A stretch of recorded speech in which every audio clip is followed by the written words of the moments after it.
Hi, I'm Amira Khalid, and I'm the creator and host of Inspiring UAE Women, the one and only podcast focused on female leaders in the United Arab Emirates. In my show, I will be interviewing and shining the spotlight on a diverse group of female leaders in the UAE and hopefully inspire women in the region with their success stories.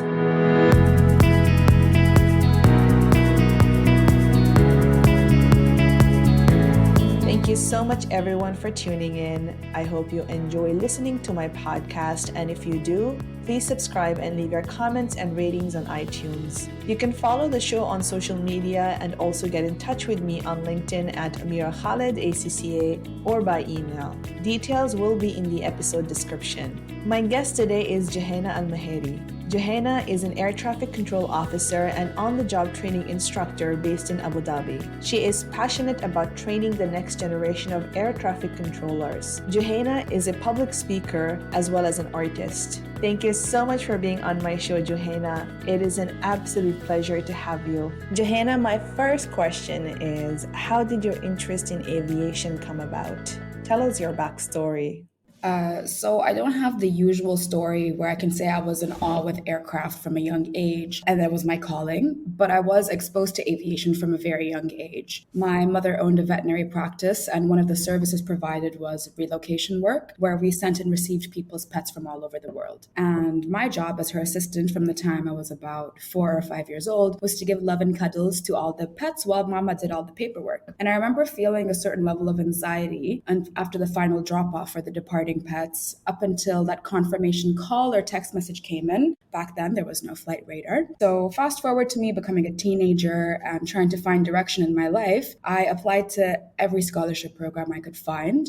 Within the field of aviation, it was to become a pilot, engineer, or air traffic control. And air traffic control worked out for me, and here we are almost a decade later. And when I reflect on the past and think about little Jouhayna, who used to have this anxiety for the pets, she would be so happy. Big Jouhayna is controlling all the aircraft in the skies and keeping the puppies and kittens and rabbits safe. Jouhayna, how did your parents react to your interest? Were they supportive? So my parents, they were very quote unquote modern for their time, raising three girls. We had a lot of freedom, and they just wanted me to find a career path that would enable me to be independent and set for life. However, I did have a major wake up call around my late teens where I realized I had to step up as the eldest child and financially provide for mom and my two younger sisters. So I definitely got all the support I needed in order for me to succeed, because I ended up becoming the sole provider for my family up until this day. Johanna, tell us about your journey and experience as an air traffic control officer. So air traffic control, it's actually a relatively unknown field. And for those of you that are listening that are wondering what it is, imagine I'm the Google Maps voice, but for pilots in the sky in real time. So I'm the voice in a pilot's headset, providing them with instructions in order to keep them safe in the skies of the United Arab Emirates. And my experience in becoming an air traffic control officer, as it would be for anyone, regardless of gender, is it was an absolute roller coaster. It's a very intense training program that you're put in for 3 years. And a few of my modules were conducted in the United Kingdom. I was put together in a batch of the total of 6 Emiratis, and I was the only female. I started at the age of 19 and finished by the time I was 21 years old, which made me the youngest woman to ever validate in the facility and the second Emirati woman to ever validate in this specific facility. The term validate means graduate in aviation talk. Now, it's been about 8 years since I joined the company, and in that time, I decided to complete my education. I got into air traffic control with a high school diploma, as it was the educational requirement, and I decided to continue and pursue my bachelor's degree, which I completed recently in air transport management. In that time as well, I love to volunteer. So I volunteer with the Women in Aviation Middle East chapter and help out with their social media for their presence there. And I'm also a speaker for them. So that's where all my public speaking skills were recognized. And I've actually been working on it for a really long time with my public speaking coach, Christina, from top of her game. I've also been an on-the-job training instructor for almost 1 year, where my trainee and I work with live aircraft, and I absolutely love teaching the next generation of air traffic controllers. Johanna, you are in a man's world. Did you face any gender bias or sexism when starting out in the industry? And if so, did you have anyone to support or guide you? So, of course, I've had people criticize me and I've had my capabilities questioned. And it happens to this day sometimes if I'm put in a new environment. And on the frequency, it occasionally happens where my instructions provided to pilots are questioned. And I'm assuming my male colleagues don't get the same. With the few that I've asked, it hasn't been the case for them in their whole career. And I've learned to accept and handle this. As a woman, we're going to be approached differently, regardless of workplace or not. And we need to remember that we have all the power in how we choose to react. On the frequency, thankfully, it's only an auditory channel. So I have my voice, and I've subconsciously over the years deepened it in order to command authority on the frequency. And off the frequency, I take each situation as it comes. And I remind myself I'm in full control of my reaction and I respond accordingly. If the other party is smart enough, they will learn how to handle me in the future. And for the second part of your question, if I had anyone to support and guide me, I actually had some absolutely incredible instructors and mentors in the workplace and outside that have guided me through my training, which was extremely difficult, not just for me, but anyone that's pursued air traffic control training. And also, that's why it's very important for me to be an on the job training instructor. And I take this role very seriously because I want my trainees to feel like they have a big sister that has their back. So, air traffic control happens to be one of the sectors with a dearth of women. What are some of the recruitment challenges? Air traffic control is a relatively unknown field, and that's why it's very important for me to be a spokesperson. We have conducted career fairs, we have different air shows that talk about these things, but we need more people to be out there to educate people, to encourage them to join, male and female. And also, it's very important for me to show that air traffic control may be a very male dominated field, but it's definitely a field where if women choose to, they can dominate the challenge of becoming an air traffic control officer. And the motto I like to put out there is if I can do it, she can do it.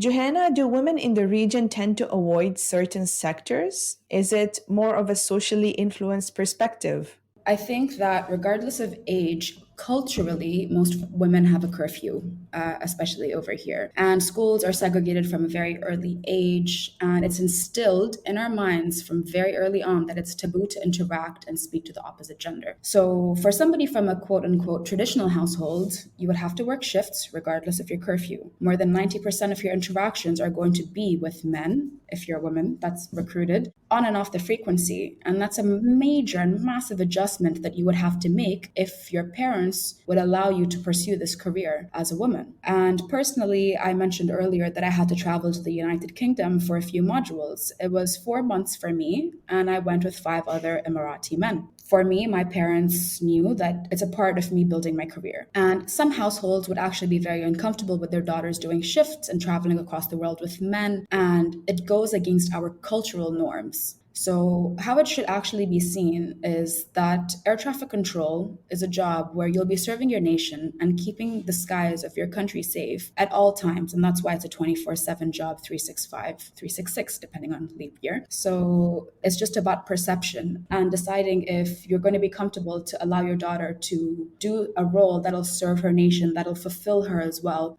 in terms of her career. And also at my work, I'm really lucky. We have like a wonderful, massive lounge where we can go and unwind and rest in for women. We've got our prayer room, we've got a nice kitchen. So even though we work with men, if you do need that moment to just be with yourself and just take a nap, for example, on a night shift, we can do that. So I'm really lucky with where I work.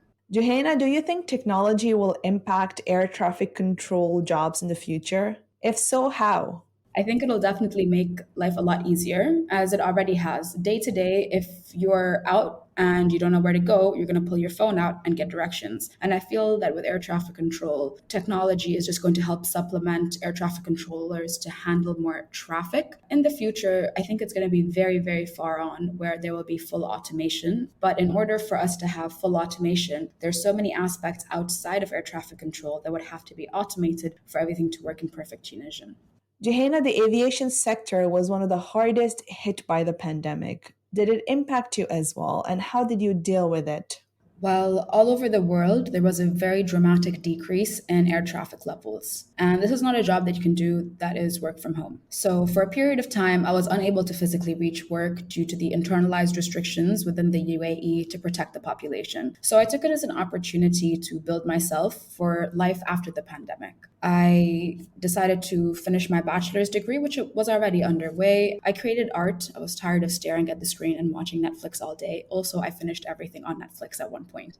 So I created a lot of art. I realized that I had a weakness when it came to public speaking. I was actually a very, very nervous speaker, even though when you meet me in person, I can go on for hours. So I hired a public speaking coach and it finally paid off. And I'm emceeing events now. I believe it's very important for me personally to be a lifelong learner and work on my personal development. I adopted and got 2 more dogs. I garden so much. So it was just an opportunity for me to take a minute and find out on how I can work on myself and build from there and see what would benefit me after the pandemic goes away. Jouhayna, what is your end goal as a woman in aviation? Artificial intelligence, that is the future, not only in air traffic control, but in every aspect, in every industry in the world. And I hope to be a part of the movement where we're pioneering automation in air traffic control, specifically in a radar environment. I also love public speaking now that I've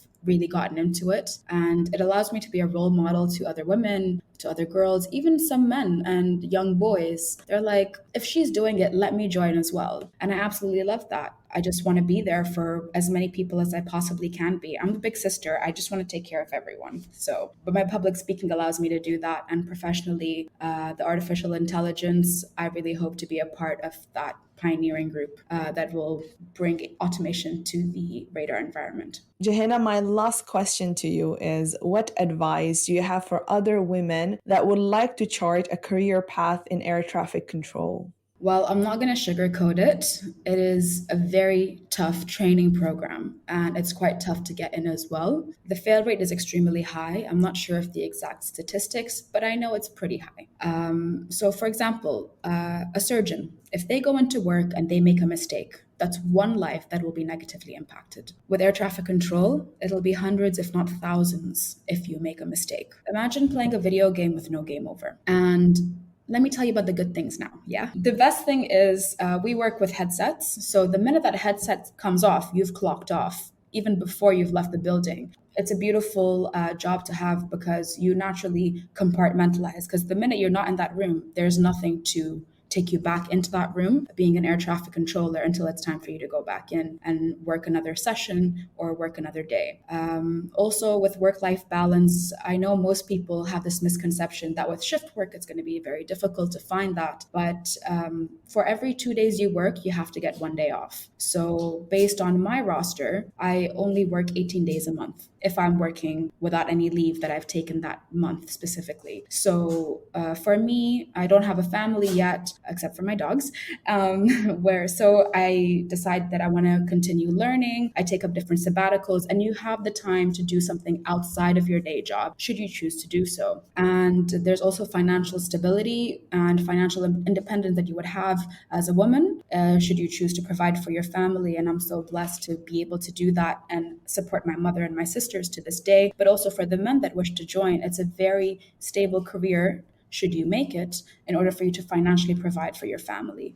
There's also a massive sense of accomplishment. The minute you leave work, you know you've impacted thousands of lives in that 8-hour shift, and you're like a secret superhero. And if I can do it, she can do it. So come join, ask all the questions.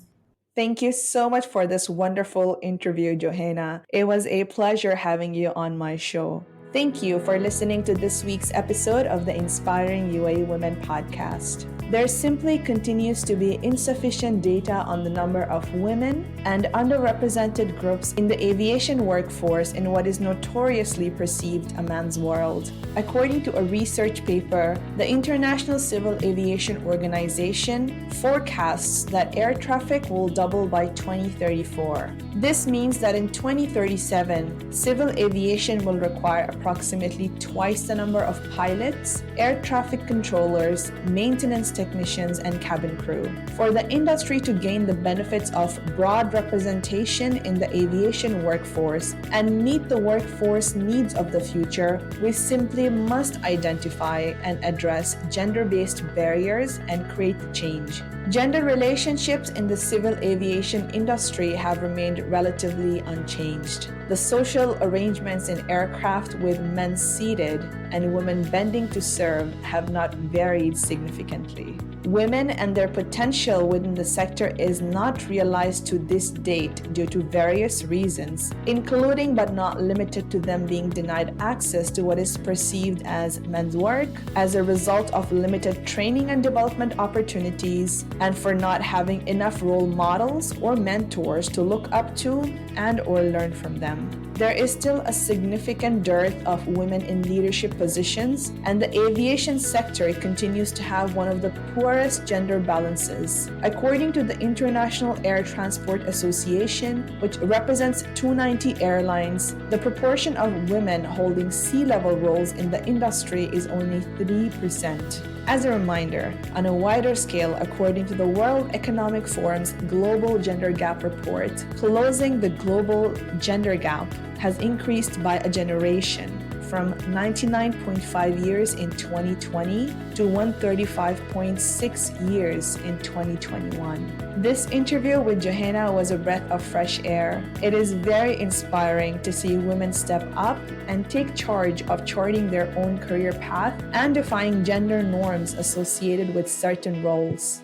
I hope you enjoy listening to this interview, and I'll see you all in the next episode.